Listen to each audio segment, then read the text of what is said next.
안녕하십니까. 벚꽃 대통령 지광입니다. 고맙습니다. 자, 네. 오늘은 매 시간마다 아주 중요한 그런 그 말씀이지만요. 우리가 부처님 말씀을 공부하시면서 부처님께서 어떻게 그 시대를 풍미하던 사상들을 다 이렇게 혁파하고 또 나름대로 이렇게 자기의 가르침을 펼쳤는가 하는 그런 점들을 좀 생각을 해보겠습니다. 우리가 사는 시대도 마찬가지인데요. 우리가 사는 시대도 그런 게 있잖아요. 뭐냐면은 신이 모두를 창조했다. 그런 게 있어 없어요? 네, 유실론. 신이 모두를 창조했다. 그 당시는 브라만 신이라고 그랬어요. 브라만 신이 모두를 창조했다. 지금 있는 여타 종교하고는 조금 패턴이 다릅니다만은 브라만 신이 모두 창조하고 우리 마음 가운데는 그의 어떤 씨앗이라고 할 수 있을 만한 아트만이라고 불렀는데요. 아트만이 자리하고 있다. 그래서 이제 신인 하빌. 그러니까 그 당시도 이른바 말하면 둘로 주인 있고 종 있고 이렇게처럼. 우린 창조주엔 피조물이다. 이렇게 주장하는 그런 지금 종교 지금 다른 종교에서는 무슨 우리가 브라만 신이 된다 뭐 이런 얘기를 하진 않습니다만 어쨌든 간에 유실론 신에 의한 모든 창조. 두 번째로 뭐냐면 또 그런가 하면 모든 게 다 숙명적으로 운명적으로 결정된 거 아니냐. 그런 숙명론이라는 거. 모든 게 결정된. 지난번에 육사회도 공부했잖아요. 그죠? 그 다음에 또 하나 중요한 건 뭐냐, 유물론이라는 거죠. 쾌락주의라거나 뭐 이런. 야, 죽으면 그만이지 뭐 이렇게 생각하시잖아요. 그죠? 죽으면 그만이지 뭐, 아이고 뭐, 먹고 죽은 귀신 때깔도 좋다는데 뭐 이러면서 말이죠. 그러니까 노세 뭐라? 젊은 노세, 늙어지면 못 나나이. 그랬어요, 안 그랬어요? 네. 플레이, 영거 플레이, 노털 플레이, 노 플레이라고 하면서. 그 세 가지가 대표적으로 그 당시에 중요한 그 시대를 풍미하던 사상이었었어요. 근데 지금도 마찬가지야. 지금도 유실론 있고 유물론 있잖아요. 공산주의라고 하는 그런 주의는 뭐죠? 지금도 유물론. 무슨 신, 종교는 편이 단목이래 이라면서 그런 이데올로기가 있잖아요, 그죠? 그런 것들 이제 부처님께서는 그들과 싸운 게 아니에요. 그들의 그릇된 점을 이른바 말하면 그런 건 불합리하다. 논쟁을 초월하셨죠. 근데 뭐라고 하셨는 거 아니? 그러면 정말 왜 이 땅에는 모든 게 다 신에 의한 창조라고 한다면 왜 정의롭지 못한 것이 있는가? 왜 불의한 것이 있고 이왕 창조하려면 좋게 똑같이 창조하면 이 땅을 대단히 아름다운 세상으로 만들 텐데 왜 정의롭지 못하고 불의한 그런 존재들을 만들어 가지고 이 땅을 이렇게 어렵게 만들고 있는가? 바른 마음으로 그렇게 살아가는 사람들을 만들었으면 이렇게 어렵지 않지 않겠는가? 어떻게 생각하는가? 또 등등이 여러 가지 말씀하셨습니다. 또 뭐 운명론이라면 뭐 다 정해졌다고 한다면 무슨 노력할 필요가 뭐가 있냐? 왜 노력할 필요가 뭐가 있어? 정진할 필요가 뭐가 있고? 모든 게 정해져 있다면 이렇게 또 얘기하셨고 모든 게 또 뭔가 아니 물질이 우선이라면 우리 마음 가운데 있는 어떤 의지적인 어떤 마음은 또 어떤 의미가 있냐? 이런 얘기를 하시면서 어떻게 생각하냐? 너희들은 불합리하다. 그러니까 우리가 뭐 다른 종교에 대해서 무슨 유실론이라고 타 종교에 대해서 이러쿵저러쿵 말할 건 아닙니다만 부처님께서 싸움을 하진 않으셨어요. 다 불합리하다. 이런 스타일이었었어요. 안한존자가 이제 다른 어떤 그런 다른 종교인들이 오잖아요. 그럼 부처님께 막 이것저것 얘기합니다. 유실론을 막 주장하면은 부처님께서 뭐 싸우진 않으셨으니까 유실론이면 그냥 침묵 속에서 고개를 끄덕끄덕 하셨습니다. 또 유물론자가 오면 또 뭐라? 그냥 고개를 끄덕끄덕 하고 숙명론자가 오면 또 막 운명이 정해져 있다는 거. 지금도 우리가 숙명론 비슷한 그런 자세를 가지고 있는 사람들이 많이 있죠.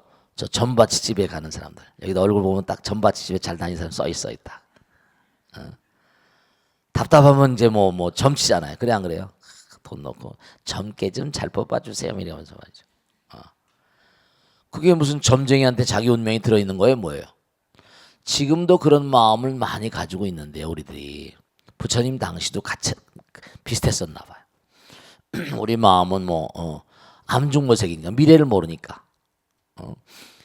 또 유물론자가 와서 막 유물론이 옳다고 그러면 부처님도 그냥 고개를 끄덕끄덕 하시고 하여간에 누구든지 오면 다 고개를 끄덕끄덕 하시는 거예요. 그 옆에 있던 안한존자가 세존이시여 당신은 말이지 이런 사람이 오면 이런 사람이 온 대로 고개를 끄덕끄덕 하고 또 누가 오면 또 다 고개를 끄덕끄덕 하시니까 정말 뭐가 옳으신 겁니까? 옳다고 좀 얘기를 하셔야 될 거 아닙니까? 근데 고개를 끄덕끄덕 하면서 네 말도 옳다. 네 말도 옳다. 유실론자가 오면 유실론자가 옳다고 그러고 그냥 고개를 끄덕끄덕 유물론자가 오면 유물론자가 온 대로 고개를 끄덕 숙명론자가 오면 또 고개를 끄덕끄덕 그러시면서 하신 말씀이 그대로 가게 하라. 가다가 자기가 딱 막힌 길이 나타나면 뭐지? 도로 나올 거 아니냐. 내가 그들에게 이러쿵저러쿵 얘기하면 그들은 나의 멱살을 잡을 것이다.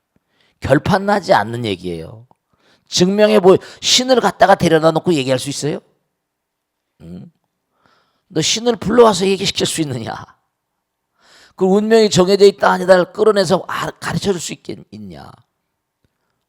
뭐가 옳으냐? 유물론자가 와서 그러면 내가 만일에 너희들이 그러다라고 말하면 당장 나는 그들과 싸움을 해야 될 거 아니냐? 나는 싸움을 이겼다. 나는 그들과 싸우지 않나. 난 세상을 이겼다. 그러시면서 하신 유명한 말씀이 어느 나라에 왕이 있었는데 신하들이 하도 싸우니까 그 나라에 있는 장님들을 다 불러 모으겠다. 장님이 뭐죠? 장님이 코끼리 만지기란 얘기 있잖아요. 그런 얘기 들어보셨어요? 네, 다 모아가지고 이제 장님들을 모아가지고 코끼리를 만지게 했다. 코를 만진 장님이 코를 만지고 나선 코끼리 이렇게 생겼다. 넓적 다리를 만지고 나서 기둥처럼 생겼다. 상아를 만져보고 뿔처럼 생겼네. 전부가 다 자기 나름대로 주장을 하는데 장님들이 자기가 본대로 하는데 그 장님을 당장 눈을 열게 하겠냐? 어떻게 하겠냐? 부분적으로는 다 진리성이 있다. 부분적으로는 다 맞다. 그런데 부분적으로 맞는 거지 전체가 맞는 게 아니지 않냐. 그러니 그들이 와서 나에게 말하면 그들이 부분적으로 아는 것만 가지고 전모를 모르지 않냐. 전체를 모르는 사람들을 데리고 내가 너희들 틀렸다 그러면 당장 뭐예요? 나하고 싸우려고 시비를 걸 것이다. 그러니 내가 어떻게 하겠냐. 그러니 옳다고 한 것이고 또 다 옳다고 하고 다 그러다. 부분적인 진리성. 그래서 모름지기 몽고하니 그 누구도 자기가 아는 것만 가지고 무조건 간에 다투고 시비를 걸고 하는 것은 바르지 않다. 우린 모두가 다 부분적으로 알고 있을 뿐이다. 그러니까 여러분 마찬가지예요. 남편과 이렇게 살다 보면 견해가 다르잖아. 나는 그죠? 제 눈의 안경이라고. 그렇죠. 10사람이 10사람, 100사람 다 다릅니다. 사과 한쪽을 놓고 말이죠. 사과 한쪽을 놓고 어떤 사람 사과는 빨갛다. 사과는 또 저쪽 편을 보면 사과가 다 빨간 게 아니야. 어두운 부분 또 노란 부분 있잖아요. 노란 부분을 본 사람 또 사과가 노랗다고 얘기할 수 없어요. 또 맛있다. 아름답다. 이쁘다. 전부 다 자기 제 눈의 안경이란 말이에요. 제 눈의 안경이라니까. 어떻게 할 것이냐? 사과가 맛있다는 사람하고 빨갛다는 사람하고 싸워봤자 소용이 있겠느냐 없겠느냐. 네, 그렇게 말씀하신 거예요. 모두가 다 부분적으로만 알고 있을 뿐. 부부간에도 마찬가지야. 싸울 이유가 없어. 서로 것들을 모두 합치면 그래도 뭔가니 근사치가 된다. 민주주의라는 게 그런 게 아니에요. 다 서로 의견을 모아가지고 내 주장만 하면 또 안 돼요. 근사치를 다 모으면 근사치가 되고 완벽에 가까워지니까 그 길 따라가는 거예요. 우리 인간은 완전자가 아니니까. 언제 어느 곳에 가든 잘해. 부처님 그런 말씀하셨어요. 누구나가 다 하나같이 전부가다. 부분적으로는 안다. 부분적인 진리성이란 말 썼어요. 부분적으로는 진리다. 근데 전체적인 건 모르고 있지 않냐. 근데 내가 그들과 싸워봤자 승산이 있겠냐 없겠냐. 싸울 이유가 없다. 나는 세상을 이겨버렸으니까. 난 논쟁을 초월했다. 그러니까 싸우지 말라고 하시면서 그 당시에 수행자들 슈라마나라는 수행자들이 굉장히 많이 있었는데 두 사람이 있어. 하나는 몽고하니 나름대로 몸과 마음을 다해서 깊은 산 중에서나 어디나 수행을 해가지고 수정주의를 오로지 참선만이 최고다 이렇게 주장하는 사람도 있어요. 계속 마음을 갈고 닦아나가면 뭔가 체험하는 세계가 있으니까 그것만이 최고다는 사람이고, 또 몽고하니 어떤 사람은 또 몽고하니 먹지도 않고 마시지도 않고 입지도 않고 막 고행주의,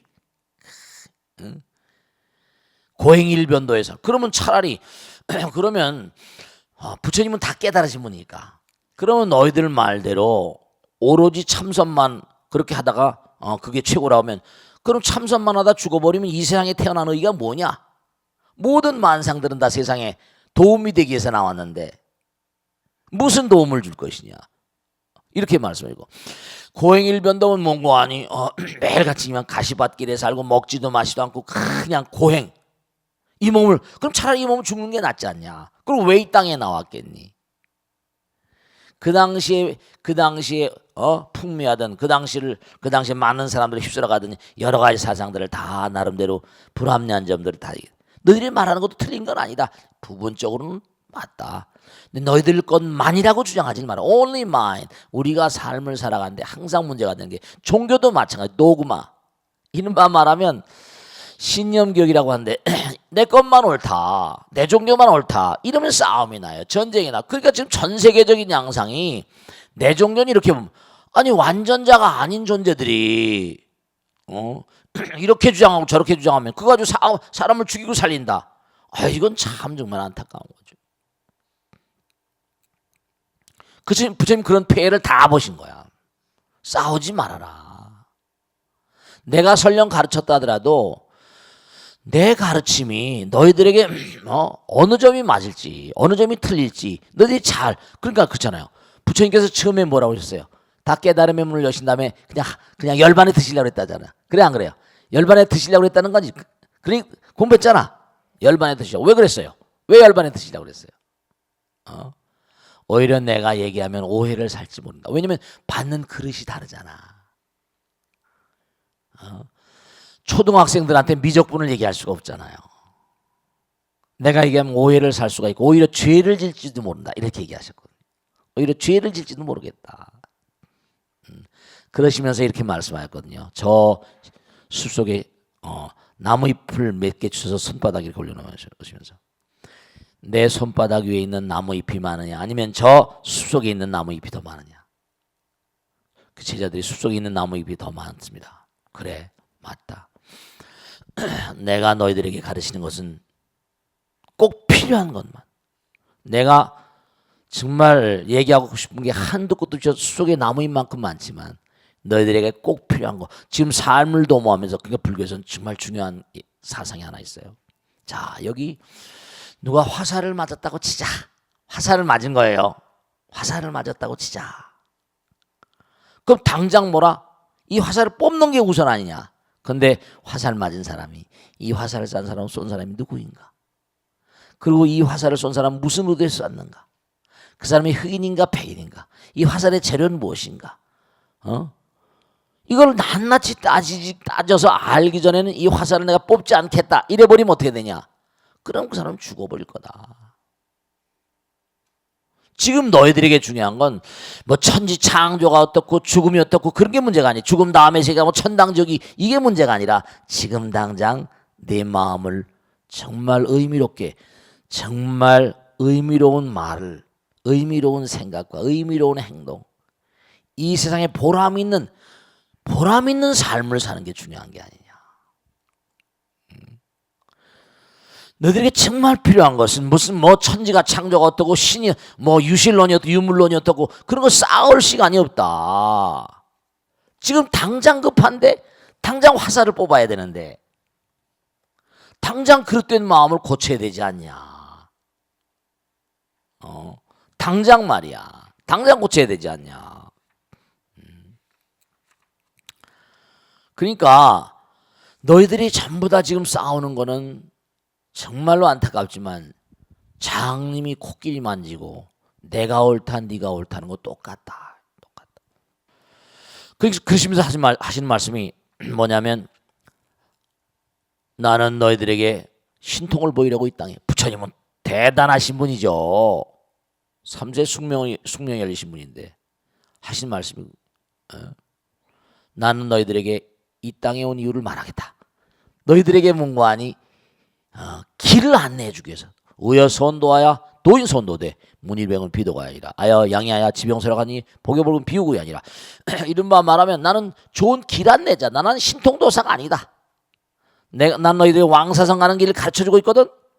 근데 왕사성을 갔다가 목적지까지 내 말을 잘 듣고 가는 사람이 있는가 하면 가다가 중도에 포기하거나 못 가는 사람 태반이다. 근데 내가 길을 다 가르쳐주는데 가고 안 가고 내 잘못이냐 네 잘못이냐 이렇게 나온 거야. 내가 너희들을 구원시켜주겠다 이런 얘기를 전혀 안 하셨어. 나는 너희들을 구원시켜주는 게 아니라 너희들 자신이 너희들을 구원하는 것이다 이렇게 얘기하셨다니까요. 아주 인본주의적인. 너희들 마음 가운데 부처님이 있다. 다른 데 의지하지 말라. 누가 너희들을 구원시켜주는 게 아니다. 난 이 세상에 말싸움하러 오지 않았다. 논쟁하러 오지 않았다. 논쟁을 초월한다. 난 세상을 이겼다. 그런 유연한 방식으로 싸우지 않으셨어요. 그러면서도 유연한 방식으로 그 많은 그런 그 다른 이교도들이 와서 시비를 거는 거 다 이겨내신 거예요. 그래서 항상 하신 말씀이 그러니까 칼 야스퍼스의 불교론에 보면 유명한 얘기 나오죠. Name of the religion, title of the religion. 종교의 이름으로 인류 역사상 싸움을 하지 않은 유일무이한 종교. 그건 불교밖에 없다 이랬어요. 그러니까 부처님 가르친 뭔가하니 항상 하신 말씀이 뭐냐. 너희들은 정말 소중한 존재다. 너희들은 부처님의 분신이다. 나의 외동아들이다. 이런 말씀 항상 하잖아요. 너희들은 정말 지금도 부처고 분명히 성불할 사람들이다. 스스로 소중함을 알라. 어디 바깥에서 찾으려고 하지 말라. 내가 너희들의 마음 가운데 부처님 계시다. 물론 누가 구원한다면 이게 전혀 그런 얘기를 안 하세요. 몸과 마음을 다해 정진하라. 정말로 모두가 다 이 부처님의 품 안에서 태어났는데 모두가 다 우리가 항상 하나라는 얘기 수도 없이 많이 하잖아요. 계속 우리는 하겠지만 모두가 다 하나다. 전체다. 너희들 마음 가운데 부처님 들어 계신다. 이런 스타일이에요. 모두 다 소중히 여겨라. 누가 누구를 험담하지 말라. 다 나오잖아. 그리고 정말 부처님께서 강조하신 거는 뭐냐면 법이 불이니라. 법을 따르라. 법이 부처님이고 부처님이 법이니라. 딱 이 말씀만. 법을 따르라. 법을 따른 자는 나를 보고 법 있는 곳에 내가 있고 나는 법과 더불어 있다. 법에 귀하라. 귀불, 귀법, 귀승, 염불, 염법, 영사. 항상 부처님 생각하고 법을 생각하고 스님과 더불어 공부할 생각하고 항상 이 우주의 룰 생명을 사랑하라. 살생하지 말라. 도적질하지 말라. 사음하지 말라. 거짓말하지 말라. 술 마시고 팔지 말라. 5개 10개 딱 나오고 남을 허물하지 말라. 자기를 높이고 남을 깔보지 말라. 잘났다고 하지 말라. 인색하지 말라. 베풀라. 삼보를 공경하라. 10개가 다 나오고 다 나오잖아요. 근데 다른 종교에서는 뭐라고 하니? 나 이외에 다른 신 섬기지 말라. 전쟁이거든. 전쟁이라니. 그 지난번에도 CEO 포럼 가서 그런 얘기했지만 경제학이다. 참 이거 이 불교에서는 뭐예요? 다 주라고 하잖아요. 그죠? 아낌없이 주면 다 돌아온다 안 돌아온다. 하나니까. 우리가 전부 다 남에게 몸과 마음을 다 베푸는 마음이면 이 우주가 다 베푸는 마음이면 당장 극락이 돼버립니다. 내가 생산해두고 너도 생산 다 하나가 돼버리잖아요. 내 것만 잠깐 모아서 싸우고 내가 잘 먹고 잘 살려고 하니까 이렇게 어려운 저 바다에 그냥 배 빠져서 저렇게 다 말이죠. 그냥 막 처참한 일이 일어나고 말이죠. 얼마나 이게 기가 막히네. 우리나라 이 백성들의 국민들이었던 인성을 혁신시키지 않으면 이게 안 된다니까. 백성들 무슨 공무원들 관료들 이게 정말로 우리가 정말 몸과 마음을 다해서 서로가 서로를 위하는 마음으로 나만 잘 살고 뭐 나만 잘 먹고 살고 나는 큰 집에 살고 부정부패 전부 다 결탁되시는 거거든. 어?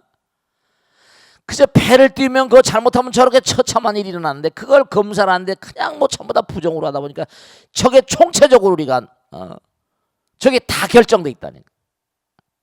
법 따라서 세속범 철저히 하고 부처님법 부처님 나라 하나거든요. 그러니까 우리가 정말 몽고하니 법을 따라가요. 법을 따르는 자는 부처님을 보는 거거든요. 불교는 절대로 몽고하니 무슨 뭐 나를 follow me 나를 따라 그런 게 아니에요. 법을 따르라. 법은 내가 오기 전에도 있었고 내가 떠난 다음에도 있을 거고 법은 영원하다. 그런 거예요. 그러니까 우리가 정말 몸과 마음을 다해 살면서 법을 열심히 닦으면 뭐라? 우린 법 안에서 하나가 되는 거예요. 진리는 하나니까. 진리 아들 딸들이니까. 알겠습니까? 그러니까 아까 삼종에도 말씀드렸어요. 유실론, 유물론, 숙명론 이런 걸 다 부처님께서 옳지 않다고 뭐 싸우자고 한 게 아니에요. 이런 건 이런 점이 불합리하다. 이건 이런 점이 불합리하다. 다 얘기한 거예요. 신이 창조했으면 똑같이 다 해야지 왜 붕어빵처럼 만들든지 하든지 뭐 이걸 갖다가. 근데 사실 얘기할 게 많이 있지만 짧은 시간이니까 이 정도 정리해두고 그래서 부처님은 절대로 그 누구하고 싸우지 않으셨다. 논쟁을 초월했다. 난 세상을 이겼다.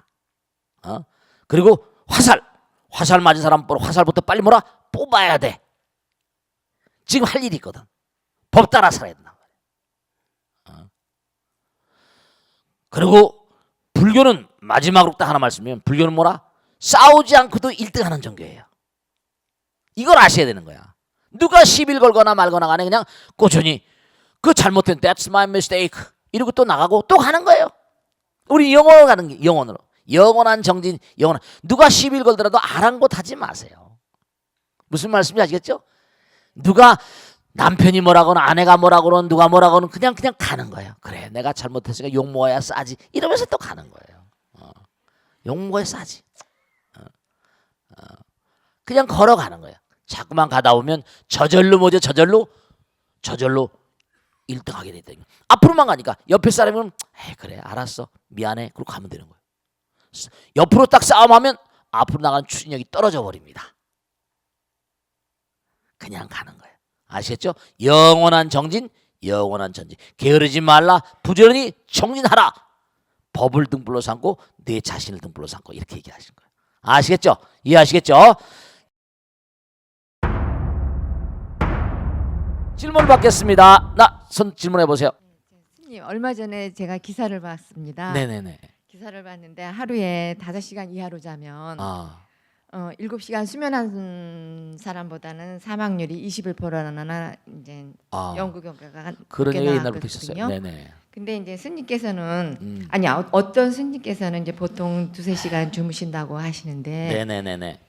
5시간 이상 자지 않는다는 얘기를 들은 것 같아요. 네네네. 근데 지강 스님께서는 얼마나 주무시는 것도 궁금하고 네. 예불도 중요하지만 제 짧은 소견으로는 스님들의 네. 건강이 네. 염려되기도 합니다. 네네. 스님께서는 짧게 주무시고도 어떻게 건강을 유지하는지 네. 궁금합니다. 보살님 몇 시간 주무세요? 저는 잠이 많이 잘 때도 있지만 얼굴이 이렇게 이쁘네 보니까. 잠을 많이 주무셔야 돼요. 네, 알겠습니다. 박수 좀 해주세요. 네. 아이 잠이라는 건 이 식물들도 말이죠. 명반응, 암반응이라는 거 아시죠? ATP 합성을 하는데 햇살이 있어야 될 때가 햇살이 없어야 될 때가 있어요. 명반응이 있고 암반응이 있거든요. 우리들도 분명해요. 그런데 분명히 우리 보살님 말씀하신 거 과학자들이 연구한 게 다 맞아요. 근데 사실은 솔직히 고백을 하면 우리 스님들은 새벽 3시 반에 무조건 예불 해야 되거든요. 요즘엔 뭐 그렇지 않은 데도 많지만 새벽 3시 반이면 일어나요. 제가 능인선언을 만들고 나서 새벽 기도를 천일기도를 9번을 했어요. 그러면 천일기도를 9번을 하게 되면은 어떻게 되는 겁니까? 지금 30년 하고 있으니까. 근데 제가 사실은 이거 뭐 이렇게 말씀드리면 그렇지만 아주 중대한 어떤 그런 병원에 갔던 적이 있었어요. 입원을 해가지고 2주 3주 가량 있었던 적이 있었어요. 물론 저 보살님 말씀 맞으세요. 옛날에 나폴레옹도 잠을 많이 안 잤대요. 세인트 헬레나 가서는 죽었긴 하지만 이 사람은 지론이 뭐였냐면 잠을 자서 인생을 낭비할 필요가 뭐 있냐. 그 쪽잠을 잤다는 거야. 낮에 조금씩. 숙면을 하라고 그러고 그냥 푹 자라고 하는데 우리 스님들은 새벽 3시 반에 의무적으로 일어나야 되고 저녁에 뭘 하다 보면 저녁에 저 같은 경우는 10시에 강의가 끝나잖아요. 법당 정리하고 좀 순시하고 한번 딱 하면 들어오면 12시야. 법당이 크다 보면 이리저리 다니다 보면. 그러면 잠자는 시간이 짧을 수밖에 없죠. 근데 제가 젊어서 사실은 잠을 많이 안 잤었어요. 잠을 많이 안 잔 게 아니라 못 자기도 하고 뭐 사람들이 말하기 정신력이랄까 부처님께서 나를 지켜주시겠지. 그런 뭐 만용이랄까 부처님께서는 자기가 자기를 지키는 사람 또 안 지켜줍니다. 그래서 제가 대단한 중병으로 병원에 입원을 하게 됐었어요. 의사가 날 보러 딱 한 얘기가 여기 병원 의사 선생님이 이러다 죽는다는 거예요.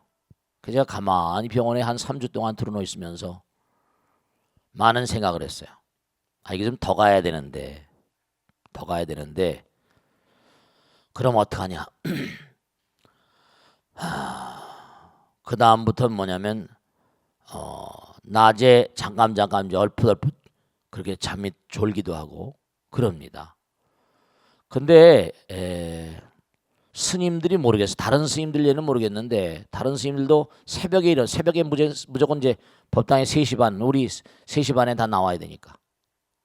그래서 제가 우리 스님들한테 그랬어요. 제가 병원에 갔다 나온 다음에 내가 이제 새벽 기도는 말고라도 다른 기도 때는 쭉 나오고 너희들이 젊으니까 그리고 낮에 쉬도록 해라. 전 낮에 하루 종일 오픈으로 뛰잖아요. 시간이 잠자는 시간 열반하게 보면 잠을 자서 인생을 허송하지 말라 이렇게 나오는데 잠자는 시간 제가 볼 때는 8시간이라 뭐 몇 시간이라 너무 잠자는 시간이 아까운 것 같은 생각 들어요. 근데 여러분들은 쓸데없이 잠을 안 자지 마세요. 괜히 영화 보면서 이렇게 말이지. 근데 저 보살님 질문에 제가 공감을 하는 게 많이 있는데 우리 몸은 확실히 이게 수면을 움직이는 거니까 너무 과도하게 움직이게 되면은 이게 문제가 생길 수 있죠. 또 나이가 들어가다 보니까 벌써 제가 나이가 뭐 많잖아요, 꽤. 그러니까 많이 느낍니다. 그래서 제가 컨트롤하는데 옛날엔 진짜로 하루에 3시간 이상 잔 적이 별로 없어요. 한 20년 이상 그렇게 살았어요. 그러니까 뭘 만들었죠. 계속 낮에 일하고 또 공부해야 되고 글도 써야 되고.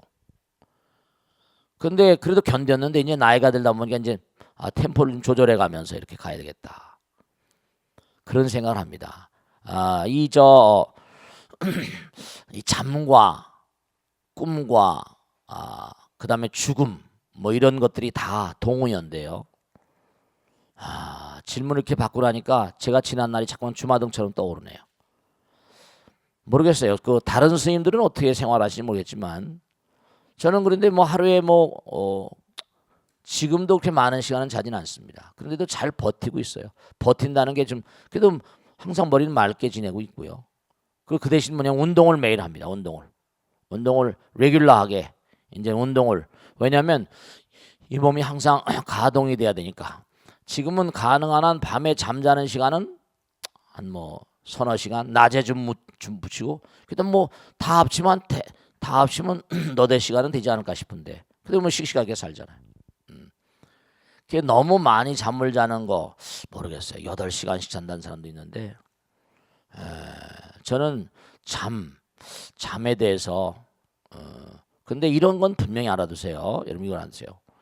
우리가 기계도 쉬어야 되는 것처럼 이 몸뚱아리라는 게 쉬질 않으면 이게 문제가 생기잖아요. 그리고 또 나이가 들어가니까 60이 넘고 막 이렇게 가다 보니까 옛날 같지 않은 몸을 느껴요.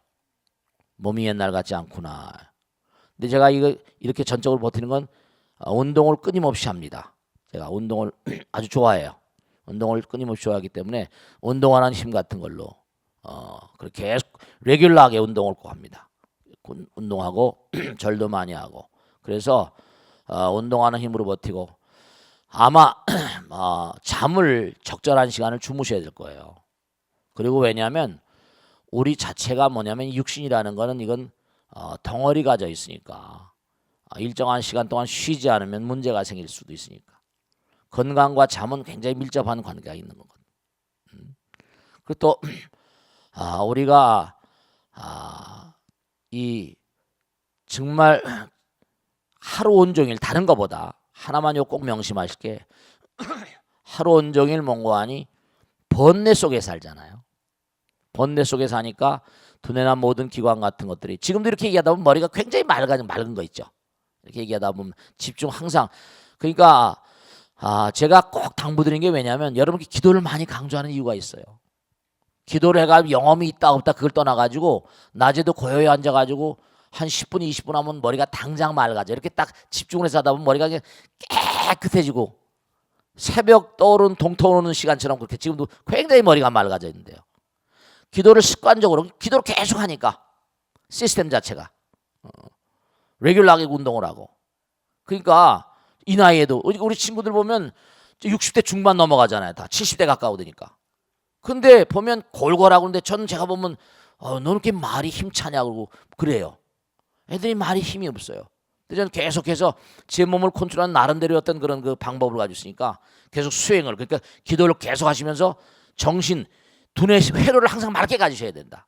잡생각 많이 하지 마세요. 전 절대로 쓸데없는 생각하지 않아요. 딱 공부하는 거 딱 하고 경전 공부하고 기도하고 글 쓰고 쓸데없이 시간을 쓸데없이 두뇌를 낭비하는 기계 부처님께서 주신 기계니까 함부로 쓰지 않는다는 철칙을 가지고 매일매일 얼마나 나에게 수명이 주어질지 모르겠지만 저는 죽음의 고비를 많이 넘겼어요. 여러 번 넘기다 보니까 어떤 신념이 있는 거 아니 부처님께서 나를 지켜주시는구나. 잠에 대해서 별로 신경을 쓰지 않지만 부처님께서 나를 지켜주시는구나 하는 확신 속에 살다 보니까 저는 여러 번 죽을 고비를 넘겼거든요. 암입니다. 삼성병 원장이더라니까요. 날 보러. 다 지나간 얘기지만. 근데 다 이겨내고 이렇게 계속 가고 있는 거죠. 그러니까 여러분 세속에 사시는 분들도 아무래도 뭐 머리 깎은 사람하고는 다르잖아요. 그런데 하나 딱 당부드리고 싶은 건 두뇌 회로를 너무 쓸데없이 애가 굴리지 말라. 짱구 돌리지 말고 기도를 많이 하니 노는 왜 보나 염불하고 앉아있으면 조용히 집중하고 그런 스타일로 살아가시면 잠을 왜냐하면 결국 두뇌가 이게 문제거든요. 두뇌가 우울증 같은 것도 그게 암입니다, 여러분들. 치매도 암이에요. 암보다 더 무섭습니다. 그 항상 제가 부처님과 나와의 소통산만은 확실히 열어놓자. 이제 그런 마음. 뭐 자신 있게 얘기 뭐 자신 있다는 것보다 항상 노력을 하고 사는 거지. 노력을. 무슨 말씀인지 아시겠죠?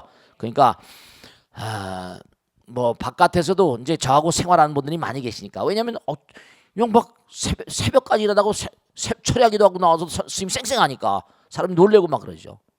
그러니까 뭐 새벽기도 철야기도 하고서 일요일날 법회 계속하고 말이에요. 이럽니다. 그러니까 사람들이 스님이 좀 저러다 쓰러지지 않은 게 아닌가 싶은데 전 나름대로 하니까 부처님께서 날 지켜주고 계시구나. 최선을 다해 열심히 살고 하니까. 아시겠죠? 스님들이 보통 열심히 사는 분들은 뭐 우리 장좌불화라고 그래가지고 잠도 안 자고 막 수행하는 분들도 많이 계세요. 아시겠죠? 그분들도 나름대로 자기를 통제하는 어떤 방법을 가지고 계시겠죠. 비법을. 아시겠죠? 자, 다음 질문 받겠습니다. 네, 우리 보살, 네. 스님, 저희들한테 늘 부처님 말씀 전달해 주시느라고 이렇게 네. 저도 네.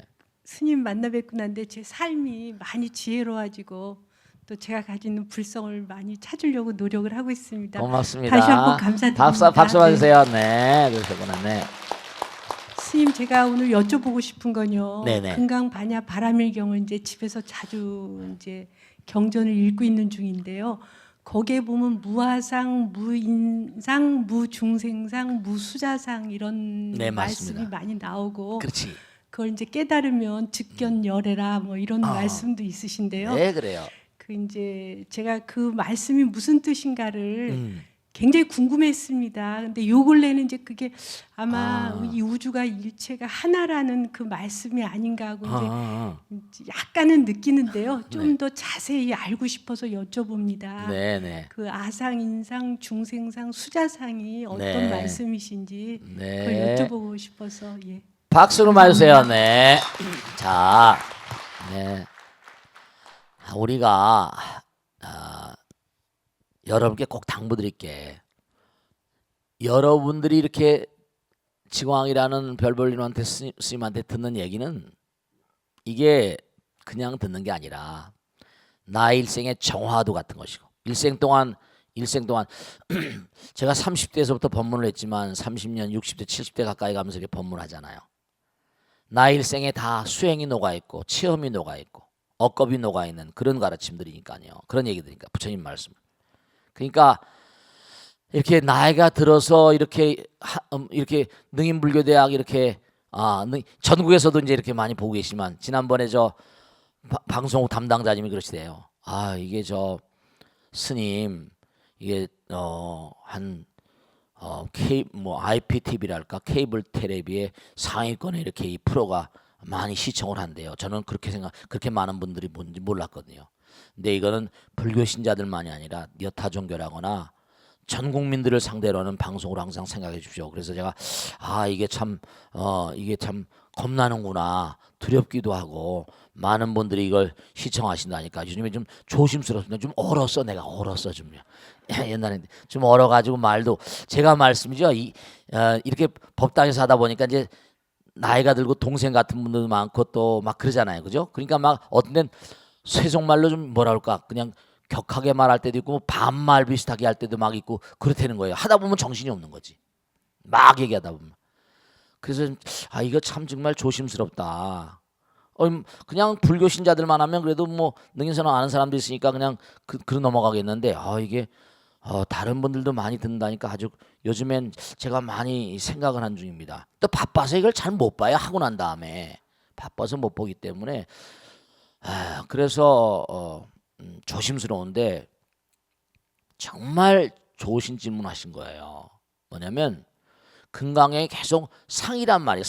상이란 말은 그게 뭐 현장법사라거나 누가 이렇게 인도 말을 중국말로 번역을 했잖아요. 그분이 대단히 원래 인도 사람이었다고 그러잖아요. 그죠? 중국으로 이렇게 경전을 가져와서 그걸 번역을 하는데 정말 능수능란한 번역을 했는데 그게 서로 상자를 썼어요. 대상을 보고 일어나는 생각이라는 거. 대상은 벌써 그게 상자가 상대성이야, 상대성. 아시겠죠? 상대성이란 말이야. 상대의 반대말은 절대잖아요, 그죠? 그러니까 상이 끊어지면 절대가 되는 거야. 근데 우리가 보통 상이라고 하면 일체를 번뇌를 말합니다. 대상을 보고 일어나는 생각이니까. 그러니까 84,000가지 번뇌가 있다는 거. 우리 중생들은 모든 걸 보면 전부 다 상대성이니까 전부 다 그렇잖아요.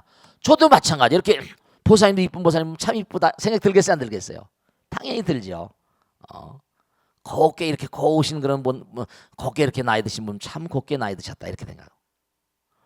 또 등치가 저는 뭐 난쟁이 똥자루만 낳지만 말이자면 등치가 아주 그냥 큼지막한 사람 참 육덕이 좋고 신체가 참 훌륭하다 이렇게. 그럼요. 상대를 보면 저절로 생각이 나요. 다 번뇌입니다. 아시겠습니까? 나로 인해서 초래되는 건 전부 다 번뇌예요. 상대가 있으니까. 그 다음에 또 뭐냐면 이게 나는 인간이잖아요. 난 사람이라고 한다면 예를 들면 동물들을 보면 어떻게 생각해요? 내가 동물들이니까 개나 닭이나 소는 나보다 하대하잖아요. 그 뜻도 아니거든요. 그들도 또 부처님의 아들 딸이거든. 우리가 또 언제 동물이 될지 모른다는 우리가 축생이 된다고 그러잖아요. 그래 안 그래요? 제가 예전에 말씀했잖아요. 저렇게 와서 열심히 공부하다 저렇게 껄떡껄떡 조놈 저런 보살도 뭐라 예쁘게 생겼지만 껄떡껄떡 조는 게 꼭 뭐라 저 착만 졸면 돼. 내 생에 치와와 된다. 치와와 된다. 제 머리 북실북실한 저런 보살을 보는데 푸들 된다니까.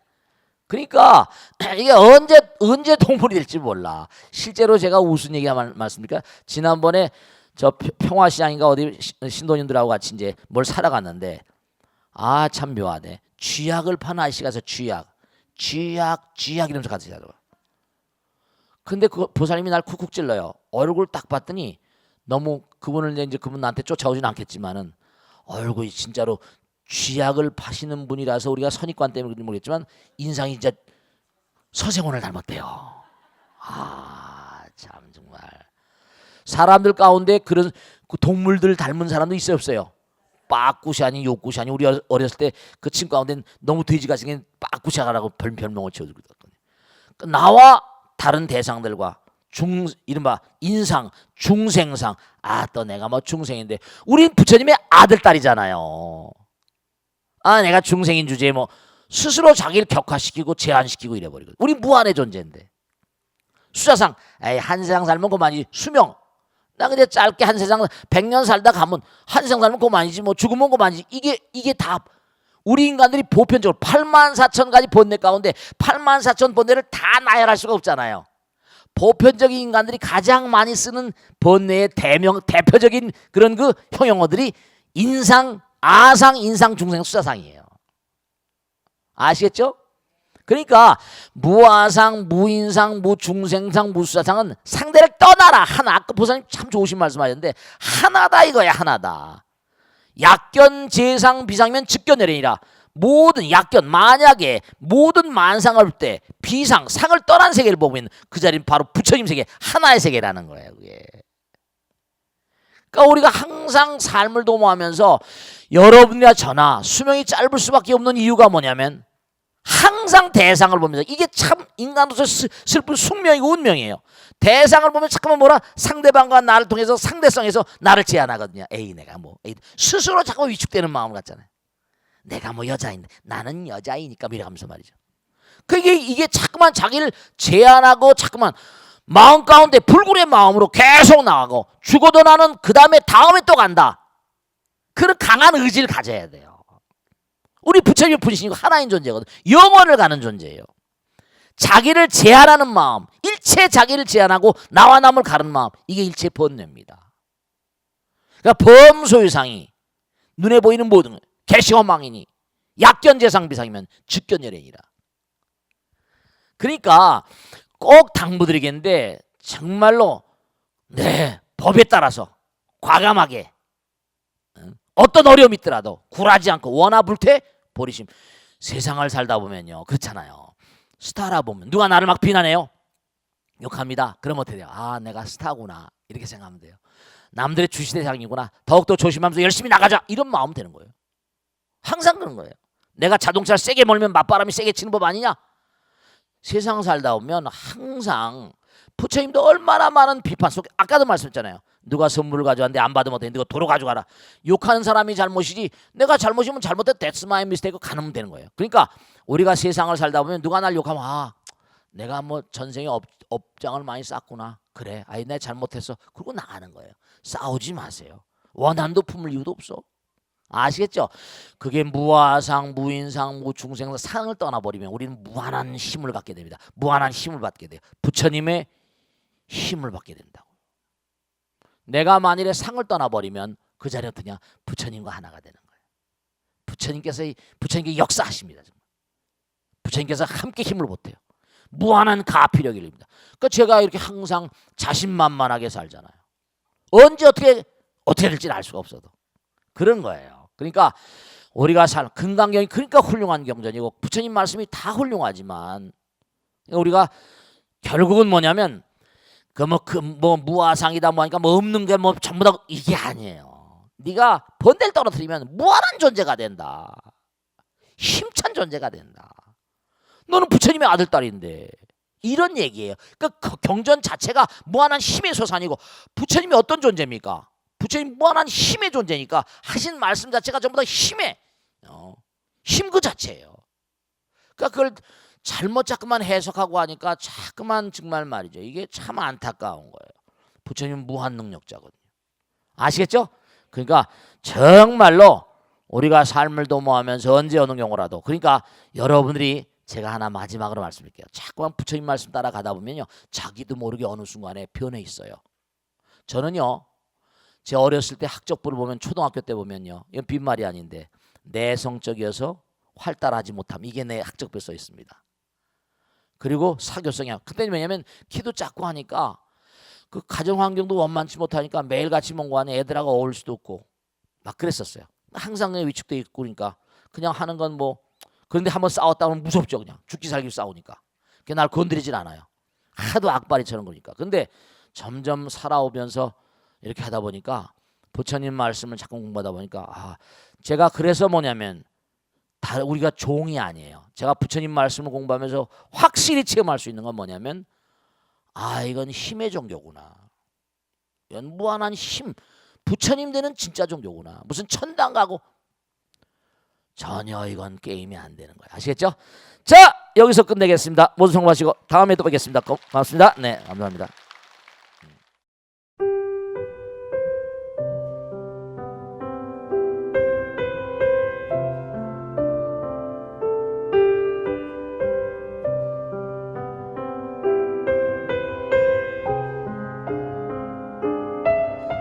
불자 여러분 안녕하십니까? 능인선원장 지광입니다.